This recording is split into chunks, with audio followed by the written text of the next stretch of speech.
హైదరాబాద్లోని బాగ్లింగంపల్లిలో RTC JAC సమావేశం జరిగింది. ఈ సందర్భంగా జేఏసీ చైర్మన్ హనుమంత్ ముజిరాద్ మాట్లాడుతూ ఆర్టీసీ కార్మికుల విషయంలో తెలంగాణ ప్రభుత్వ వైఖరిపై మండిపడ్డారు. కార్మికులకు న్యాయం జరగకపోతే ఊరుకోబోమని హెచ్చరించారు. భవిష్యత్తులో భారీ ఎత్తున ధర్నాలు చేపడతామని హెచ్చరించారు. కార్యక్రమంలో యూనియన్ ముఖ్య నాయకులు, రాష్ట్ర కమిటీ నాయకులు, జోనల్, రీజనల్, డివిజనల్ అధ్యక్ష కార్యదర్శులు, వర్కింగ్ ప్రెసిడెంట్లు పాల్గొన్నారు. రాష్ట్ర వ్యాప్తంగా 10 యూనియన్ల ముఖ్య నాయకులతోటి ఈరోజు బాగ్లింగంపల్లిలో ఈ యొక్క సమావేశం నిర్వహించడం జరిగింది.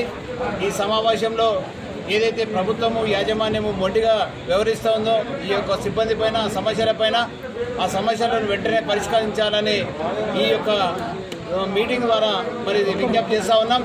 ఈరోజు మాకు కావాల్సినటువంటి వేతన సవరణ, మాకు రావాల్సినటువంటి 5 DAలు, అదేవిధంగా 2 వేతన సవరణలు, 2013కి సంబంధించిన బకాయిలను, అదేవిధంగా పనిభారాన్ని ఈ యొక్క యూనియన్లను అనుమతించుట, ఈ విధంగా కార్మికుల పైన చట్ట వ్యతిరేక డ్యూటీలని తీసివేయాలనేటువంటి ఈ యొక్క వైఖరి మా పద్ధతి ప్రభుత్వం మానుకొని మాకేదైతే CCS, SRBSకు ఎంబడే డబ్బులు ఇవ్వాలని, ఏదైతే 500 కోట్ల రూపాయలు ఏదైతే ఈరోజు ప్రభుత్వం ఇచ్చిందో ఆ యొక్క బ్యాంకు ద్వారా ఇప్పించారో ఆ డబ్బులను వెంటనే CCSకు బదలాయించాలి.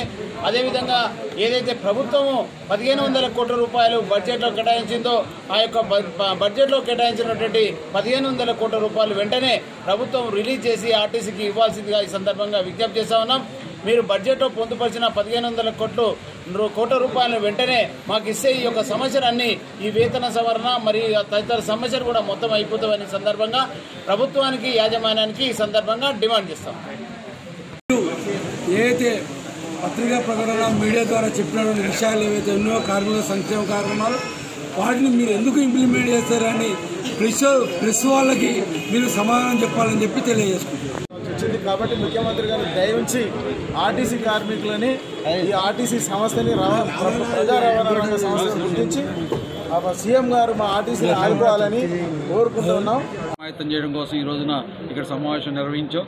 ప్రభుత్వం కనుక స్పందించకపోతే, ఆర్టీసీ యాజమాన్యం స్పందించకపోతే ఈ పోరాటాన్ని విస్తృతపరచు వాళ్ళని సిద్ధం చేయడం కోసం ఈరోజు వచ్చాం. 6వ తారీఖు వరకు ఎదురు చూస్తాం. 6వ తారీఖు నాటి వరకు కనుక జీతాలు రాకపోతే 7వ తారీఖున రాష్ట్ర వ్యాప్తంగా నిరసన కార్యక్రమం చేయాలని చెప్పి కూడా కార్మికులు పిలిపించాం. ఆ తర్వాత కార్యాచరణ కూడా ముందుకు తీసుకెళ్లేదానికి ప్రయత్నం చేస్తాం. జేఏసీని గుర్తించమని చెప్తున్నారు. కార్మిక సంఘాలు ఉన్నాయి, కార్మికులు ఉంటారు. కార్మికులు ఉన్నంత వరకు కార్మికుల పోరాటం ఉంటుంది. అందుకని ఇప్పుడు కార్మికులు పోరాటంలో నడతారా, సమస్యలను పరిష్కరిస్తారా, ప్రభుత్వం ఆలోచించాలని చెప్పి విజ్ఞప్తి చేస్తాం.